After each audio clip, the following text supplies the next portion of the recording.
15 years of silence can make a man forget the sound of his own name on a woman's lips.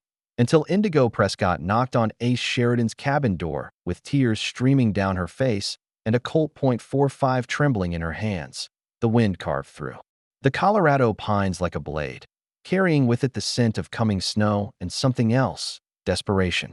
Ace had been splitting kindling when he heard the horse's hooves on the frozen ground, each step deliberate, measured, like someone fighting the urge to turn back. He'd learned to read approach the way other men read books. This one spoke of reluctance and raw need. Through the grimy window of his cabin, he watched her dismount. Indigo Prescott. Even from 50 yards, he recognized the particular way she held her shoulders, squared against the world but trembling underneath. The whole valley knew her story. Widowed 3 months past when claim jumpers put 2 bullets in her husband's chest. Left alone with a failing ranch and winter breathing down her neck like a hungry wolf. Her mare, a chestnut with white stockings, nickered softly as she tied the reins to his porch rail. The animal's flanks were slick with sweat despite the cold. They'd ridden hard to get here before sunset. Ace noticed the way Indigo's hands lingered on the saddle horn, as if she needed a moment to gather herself before facing whatever came next. Ace set down his axe and wiped his palms on his leather vest. 15 years since he'd allowed a woman past his threshold. 15 years since he'd trusted himself in close quarters with anything soft and vulnerable. The last time, he pushed the memory down like a cork in black water, but it bobbed back up anyway. Sarah's face. The sound of her last breath.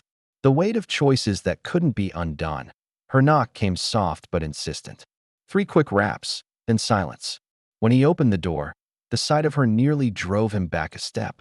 Not because she was beautiful, though she was, in that weathered way of frontier women who'd learned to bloom despite the dust, but because of what she carried. The Colt .45 in her right hand caught the dying light, its barrel pointing toward the porch boards like an accusation waiting to be spoken. Mrs. Prescott. His voice came out rougher than intended, like rusted hinges finally moving. I need your help. Her green eyes held his without flinching, though her chin quivered just once. I know what folks say about you. That you can put 6 shots through a silver dollar at 50 paces. That you've never missed what you meant to kill. That you once faced down 3 men in Tombstone and walked away while they didn't. Ace felt something cold settle in his stomach. The stories had grown in the telling, as stories do. But the heart of them remained true. He'd been fast once. Fast and deadly, before he learned that some targets weren't worth hitting.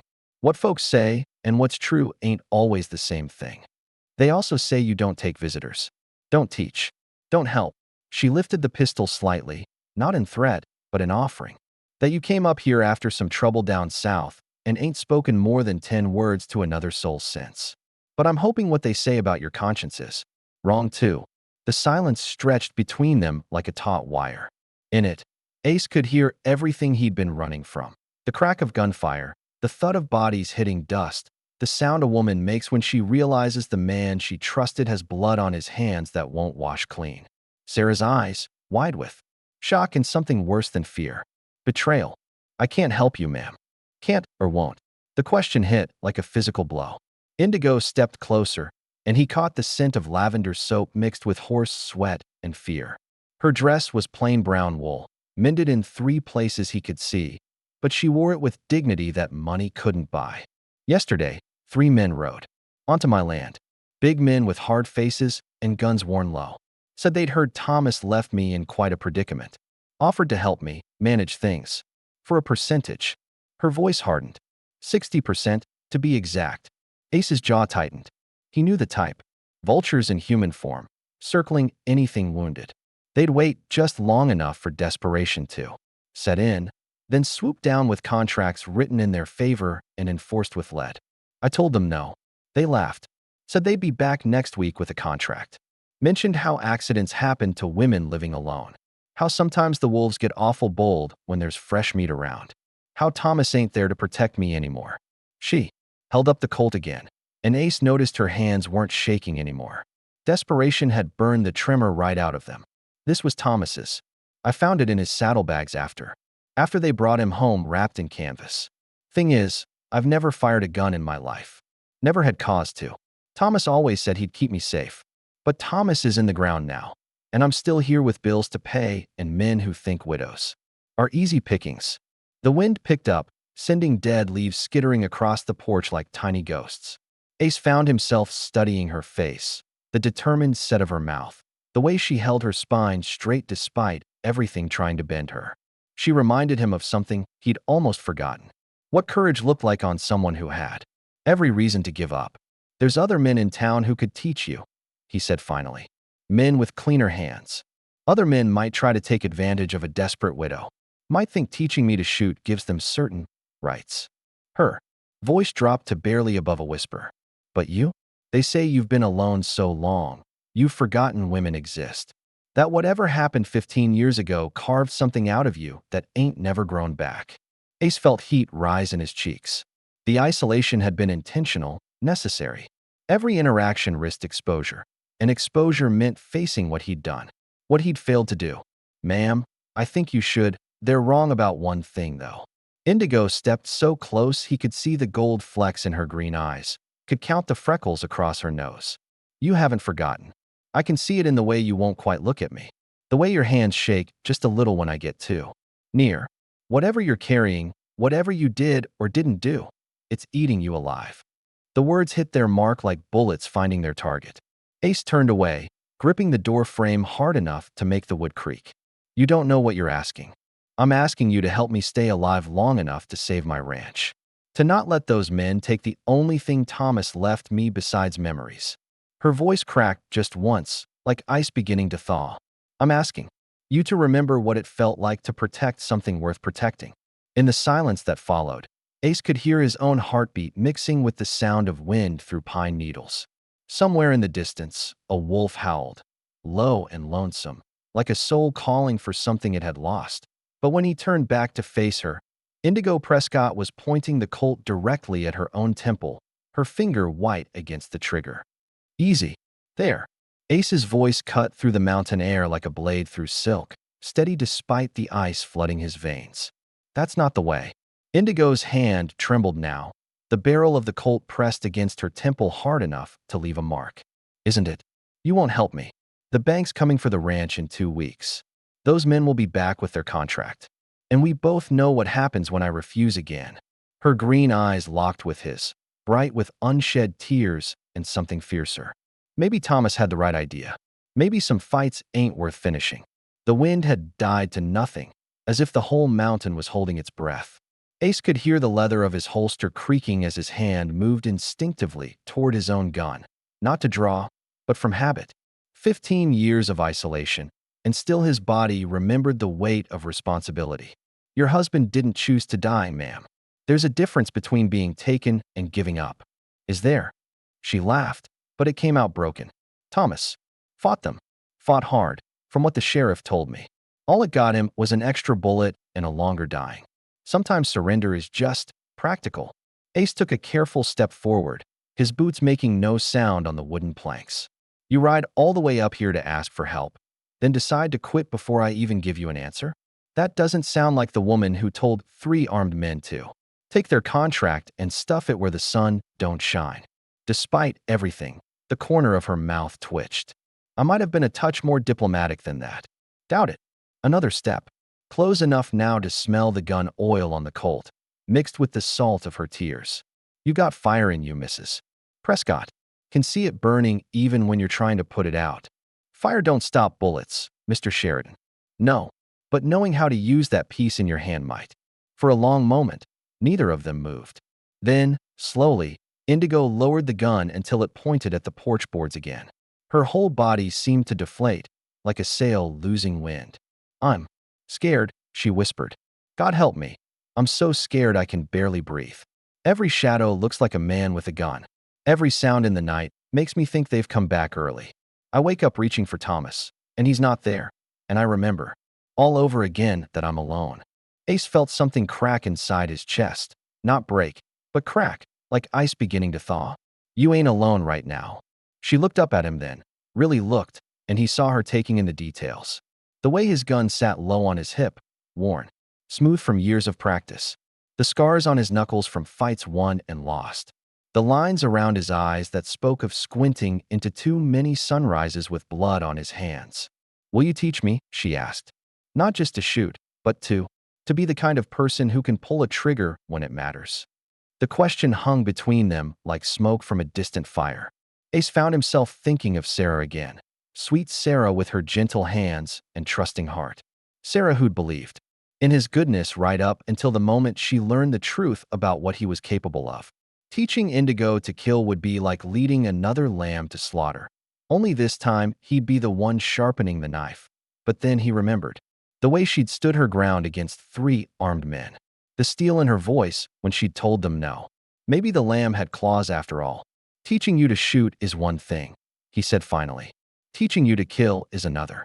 You sure you want both?" "I want to live, whatever that takes." Ace studied her face in the dying light. The determination there wasn't manufactured or borrowed. It came from somewhere deep, like water from a well. "All right, but we do this my way. No shortcuts, no exceptions. You follow my rules, or you ride back down that mountain and take your chances with the vultures." Hope flickered in her eyes like the first star of evening. "What rules?" "First rule, never point that gun at anything you ain't willing to destroy. That includes yourself." He reached out slowly, careful not to spook her, and adjusted her grip on the Colt. His fingers brushed hers, and he felt her sharp intake of breath. "Second rule, a gun's just a tool, like a hammer or a plow. It ain't good or evil. That comes from the person holding it." "What's the third rule?" Ace was quiet for a long moment, watching the last light fade behind the peaks. When he spoke, his voice carried the weight of 15 years' worth of regret. "Third rule is the hardest one. Once you cross that line, once you take a life, you can't uncross it. Changes you in ways you can't imagine. Makes you into something you might not recognize." Indigo nodded slowly. "And if I don't cross it? If I can't pull the trigger when the time comes? Then you die with clean hands and a clear conscience. Some folks would call that a good trade." She was quiet for so long that Ace thought she might change her mind, might climb back on her mare and ride away from this conversation and everything it would lead to. Instead, she surprised him. "My mama used to say that courage isn't about not being afraid. It's about being scared to death and doing what needs doing anyway." She met his eyes straight on. "I reckon I'll find out soon enough what kind of woman I really am." "Reckon you will." Ace stepped back and gestured toward the cabin. "Sun's almost down. You'll stay for supper, then head back in the morning. We'll start your lessons tomorrow afternoon. I could stay the night. Save myself the ride up." The offer sent heat crawling up his neck. "No, ma'am. Third rule applies to more than just killing. Some lines are better left uncrossed." Indigo's cheeks flushed pink, but she nodded. "Of course. I didn't mean to suggest. I know what you meant." His voice gentled despite himself. "And 15 years ago, I might have said yes. But that man's been buried a long time, Mrs. Prescott. Best to let him rest." As if summoned by his words, the wind picked up again, carrying with it the scent of wood smoke and something else, something that smelled like rain and possibility. In the distance, an owl called out, its voice echoing off the canyon walls. But as Indigo moved toward the cabin door, Ace caught sight of something that made his blood run cold. Fresh horse tracks in the mud beside the porch, too large to belong to her mare. Someone else had been watching them, and whoever it was had left in a hurried. Ace's hand dropped to his gun before conscious thought caught up with instinct. The tracks were clear in the soft earth, shod hooves, deep impressions that spoke of a heavy rider on a powerful horse. Fresh enough that mud still seeped into the deepest parts. "Mrs. Prescott." His voice carried a new edge, sharp as winter wind. "How many folks knew you were riding up here tonight?" Indigo paused halfway to the cabin door, her fingers tightening on the Colt. "Nobody. I told my neighbor Mira I was visiting my sister in Denver." "What?" "Someone's been watching us." Ace knelt beside the tracks, his practiced eye reading the story. They told. Big horse, maybe 16 hands. Rider stayed back in the tree line, then left quick when you moved toward the door. He stood, brushing dirt from his knees. Question is whether they followed you up or were already here waiting. The color drained from Indigo's face. "You think it was one of those men? The ones who came to the ranch?" "Could be. Or could be someone else entirely." Ace scanned the darkening tree line, every shadow now a potential threat. This mountain's got more secrets than a preacher's wife. Not all of them friendly. As if to punctuate his words, a branch snapped somewhere in the pines, too loud and deliberate to be an animal. Ace drew his Colt in one fluid motion, the worn grip settling into his palm like it had never left. 15 years melted away in an instant, muscle memory taking over where conscious thought feared to tread. "Get inside," he said quietly. "Bar the door. Don't open it for anyone but me." "What? About you?" "I'm going to have a conversation with our visitor." Indigo hesitated, her green eyes searching his face. "Mr. Sheridan, Ace, you don't have to do this. We could both go inside, wait them out, and let them ride back to town with whatever they saw. Let them spread word that the widow Prescott's been visiting the hermit gunslinger." He shook his head. "That kind of talk would make your situation worse, not better." She opened her mouth to argue, then seemed to think better of it. Instead, she did something that surprised him. Reached out and touched his arm, her fingers light as bird wings against his sleeve. "Be careful," she said. "I've already lost one good man this year. I'd prefer not to lose another." The touch sent electricity up his arm and straight to his chest, where it lodged like a bullet he couldn't dig out. For a moment, he almost forgot about the tracks, the danger, everything except the way her hand felt against his skin. Then another branch cracked, closer this time, and reality crashed back like a wave. "Go," he said. "Now." Indigo slipped inside the cabin, and Ace heard the heavy bar slide into place. Good. Whatever happened next, she'd be safe behind those thick log walls. He'd built them to keep the world out, and they'd served that purpose for 15 years. Ace melted into the shadows beside his porch, every sense heightened. The wind carried pine sap and wood smoke, but underneath lay something else: tobacco and unwashed skin. Horse sweat, the metallic tang of gun oil. His visitor was armed and trying to stay downwind, but doing a poor job of it. A twig snapped to his left. Then another, further right. Either one man moving position or two men trying to flank him. Ace's money was on two. The tracks suggested a single rider, but smart hunters traveled in pairs. "Evening, boys," he called out, his voice carrying just enough to reach the tree-line. "Beautiful night for a ride, ain't it? Though most folks prefer the road to bushwhacking through timber." Silence. Then a voice answered from the darkness, gravelly and amused. "Ace Sheridan. Been wondering when we'd finally meet." The voice was familiar, though Ace couldn't place it immediately. Someone from his past, before the mountain, before the exile. His finger tightened on the trigger. "Do we know each other?" "We got mutual friends." "Had mutual friends, anyway, before you put them in the ground down in Arizona." The pieces clicked together like rounds sliding into a cylinder. Arizona. The Taggart brothers. 3 men who'd thought they could take what wasn't theirs and kill anyone who stood in their way. Ace had proved them wrong, but apparently word had traveled. "The Taggarts were rabid dogs," Ace said. "Someone had to put them down." "Maybe so, but Bobby Taggart was my cousin and family's family." A figure emerged from the trees, tall, lean, wearing a long coat that couldn't quite hide the rifle across his back. "Name's Zion Price. Come up from Tucson to settle accounts." 15 years is a long time to hold a grudge. Some grudges age like good whiskey. Get stronger with time. Zion stepped into the clearing, his hands visible but ready. "Been tracking you for months.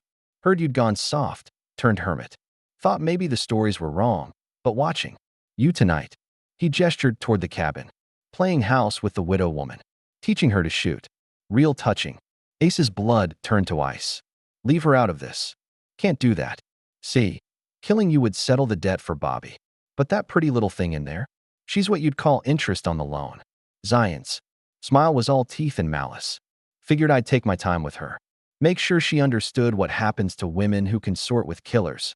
The rage that hit Ace was like a physical force, 15 years of suppressed emotion boiling over in an instant. This was why he'd isolated himself. Why he'd sworn off human contact. Because caring about people gave his enemies weapons to use against him. But as his finger tightened on the trigger, ready to end this conversation permanently, Zion raised his voice. "Wouldn't do that if I were you, Sheridan. My partner's got a rifle trained on that cabin door. You put me down, he puts holes in those nice thick walls. Might take a while to find the widow and all that timber, but he's got all night." Ace froze. The second man, he'd been right about there being two. While Zion kept him talking, his partner had moved into position. Classic pincer movement. He'd walked right into it. "What do you want?" he asked. "Simple. You're going to walk over here, nice and slow, and drop that gun. Then we're all going to have a little chat about old times." Zion's smile widened. "And after that, well, let's just say the widow's about to learn why they call this the Wild West." From inside the cabin came a sound that made Ace's heart stop, the scrape of the bar being lifted. Indigo was about to open the door, probably worried about the long silence. "Don't," he called out. "Stay inside." But it was too late. The door swung open, and Indigo stepped onto the porch, the Colt held awkwardly in both hands. And that's when the rifle shot split the night, sending splinters flying from the door frame just inches from her head. Time slowed to honey as Indigo threw herself sideways, the rifle bullet carving a furrow through the cabin door where her head had been a heartbeat before. Ace's world narrowed to pure instinct. 15 years of buried reflexes exploding back to life like wildfire. He rolled left as Zion's hand dropped toward his gun, coming up in a crouch behind the water trough. The second rifle shot boomed from the treeline, sending water and wood splinters flying. Ace marked the muzzle flash, 40 yards out, elevated position. The shooter had climbed a pine for better angle. "Indigo," he shouted. "Stay down." She'd landed hard on the porch planks, the Colt skittering away from her hands. Blood ran from a gash on her forehead where a splinter had caught her, but she was moving, scrambling toward the cabin's corner. Zion cleared leather smooth as silk, but Ace was already moving. His first shot took the man's center mass, spinning him sideways.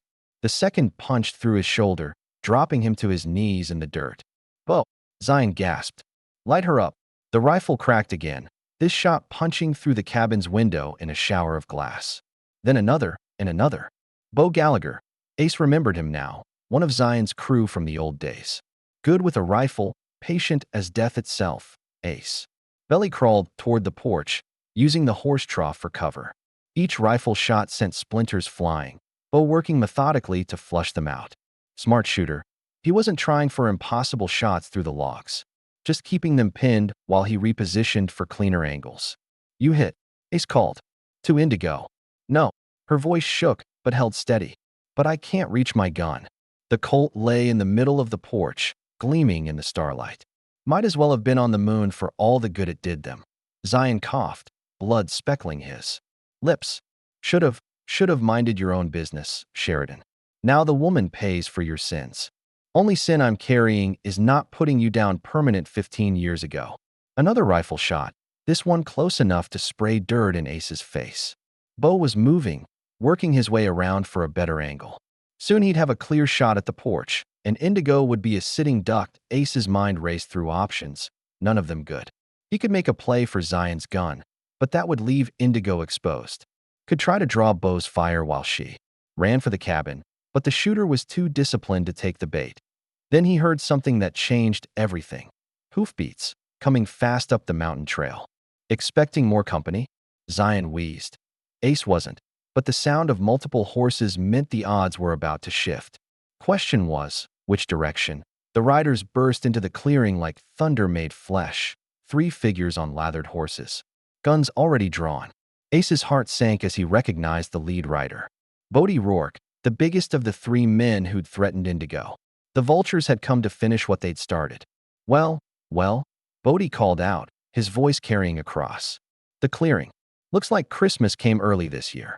Bo's rifle swung toward the new arrivals, and Bodie's companions, Liana Griffin and Opal Mendez, scattered left and right with practiced ease. These weren't amateurs. "Bo Gallagher," Bodie continued, calm as if he were discussing the weather. "Been wondering when you'd show your ugly face around here." Zion too, though he looks a mite peaked.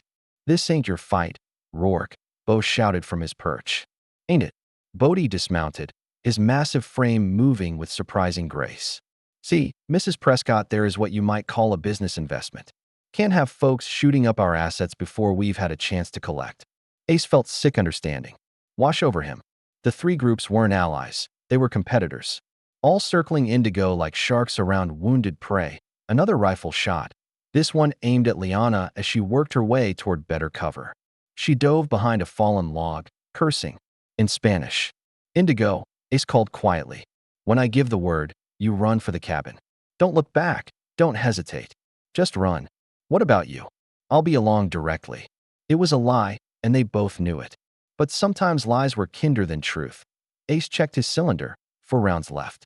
Not enough for all of them, but maybe enough to buy Indigo time to get inside and bar the door. The cabin was solid.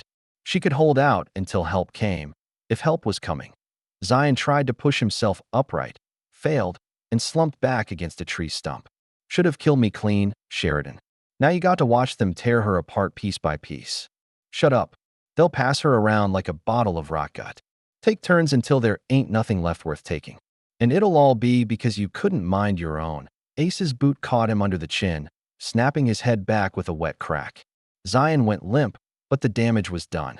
The words had found their mark, digging into the wound that never quite healed. Bo's rifle cracked again, the bullet striking sparks off the water trough. Close. Too close. Now, Ace shouted. Indigo bolted for the cabin door like a deer breaking cover. Bo's rifle swung to track her, and Ace rose from behind the trough, his Colt speaking thunder. His first shot took Bo in the shoulder, spinning the rifle aside. The second punched through the tree bark beside his head. The sniper lost his grip and tumbled 20 feet to the forest floor with a bone-breaking thud. Bodhi and his crew used the distraction to advance, moving like wolves with the scent of blood in their nostrils. Liana had worked her way around to the cabin's blind side. Opal was flanking from the right, and Bodhi himself strode straight up the middle, confident as a man holding all the aces. Indigo Prescott, he called out. Time to discuss terms. Ace had 2 rounds left and 3 targets still moving. The math was simple and brutal. He could maybe take 2 of them with him, but the third would get through, would get to Indigo. Then he heard something that made his blood sing. The distinctive click of a hammer being cocked behind the cabin door. Indigo's voice rang out clear and steady. All trace of fear burned away. I got terms for you, Mr. Rourke. The door swung open, and there she stood, Thomas's Colt held in a proper 2-handed grip, barrel trained on Bodhi's chest. Her green eyes blazed with something Ace had never seen before. Not just courage, but fury. Pure, righteous wrath. First term, she said, her voice carrying across the clearing like a bell. Get off my mountain. Bodhi laughed. Little lady, you don't even know how to. The Colt roared, and Bodhi's hat flew off his head, the bullet passing so close it singed his hair. Second term, Indigo said, already cocking the hammer again, is non-negotiable. The silence that followed Indigo's shot stretched like a bowstring pulled taut. Bodhi stood frozen, one hand halfway to his scalp where the bullet had kissed his hair. His eyes had gone wide with the sudden understanding that the widow woman wasn't the helpless prey he'd imagined. Now that, Ace said quietly, is what you call a natural shot. Liana Griffin emerged from behind the cabin's corner, her gun trained on Indigo. Lucky shot, more like. Let's see if you can do it twice, little rabbit. But before she could squeeze the trigger, Ace's Colt barked twice in rapid succession. The first bullet shattered Liana's gun hand, sending her weapon spinning into the darkness. The second took Opal Mendez high in the shoulder as she tried to bring her rifle to bear point. 2 rounds left. One target still standing. Bodhi's hand moved toward his gun, then stopped as he found himself staring down the barrels of both Ace's Colt and Indigo's. The widow's hands were steady now, her stance solid. Whatever she'd found inside herself during those terrifying moments, it wasn't going away. I'm thinking, Bodhi said slowly, that maybe we can work something out here. Business arrangement. Nobody else has to get hurt. You're right, Ace said. Nobody else does. The threat hung in the air like smoke from a gunpowder blast. Bodhi was many things, greedy, ruthless, cruel, but he wasn't stupid. He could read the writing on the wall as clear as anyone. What's it going to be, Rourke? Indigo asked. You going to reach for that gun, or are you going to climb back on your horse and ride out of here? Bodhi looked from her to Ace, calculating odds. 3 of his people down, 2 guns pointed at his chest, and the growing certainty that the stories about Ace Sheridan hadn't been exaggerated. If anything, they'd been too gentle. This ain't over, he said finally. You can't watch her every minute of every day, Sheridan. Sooner or later, winter's going to hit. Ace interrupted. And when it does, you're going to need every man you've got just to survive. Can't afford to waste them chasing vengeance. He gestured toward Liana, who was clutching her shattered hand, and cursing steadily in 2 languages. Take your people and get them patched up. Then take my advice and find easier prey. The widow Prescott is off limits. Bodhi's jaw worked like he was chewing something bitter. But after a long moment, he nodded to his wounded companions. Mount up. We're done here. They gathered their injured and rode out, Bodhi throwing one last venomous look over his shoulder. But Ace knew they wouldn't be back. Not this season, anyway. Men like Rourke were predators, and predators moved on when the hunting got too dangerous. B.O. Gallagher groaned from where he'd fallen, one leg bent at an unnatural angle. Zion lay silent by the tree stump, his chest no longer rising and falling. What about them? Indigo asked, lowering her gun but keeping it ready. Bo will live if he's smart about it. Ace walked over to where the sniper lay moaning. Won't you, Bo? The man looked up with pain-glazed eyes. Legs broke. Maybe my ribs too. That's what happens when you fall out of trees. Ace knelt beside him, close enough to whisper. Here's what's going to happen. You're going to drag yourself to that horse, and you're going to ride back down this mountain. You're going to forget you ever heard the name Indigo Prescott. You're going to forget this place exists. Because if I see you again, if I even hear your name whispered in the same breath as hers, I'll finish what we started tonight. We clear. Bo nodded frantically. Good. Now get. They watched him crawl to Zion's horse, haul himself into the saddle with obvious agony, and disappear into the darkness. Only then did Ace allow himself to really look at Indigo. She stood in the doorway like an avenging angel, her brown hair loose around her shoulders and blood from the splinter cut dried on her forehead. But it was her eyes that held him, green. Fire that spoke of things discovered and choices made. You saved my life, she said. You saved your own. That shot. He shook his head in amazement. Where did that come from? I don't know. She looked down at the Colt in her hands as if seeing it for the first time. I was so scared I couldn't think. Then I heard you out there, fighting for me, and something just clicked, like a door opening in a room I didn't know existed. Ace felt that crack in his chest widen a little more. You sure you never fired a gun before tonight? Never. But maybe some things don't need teaching.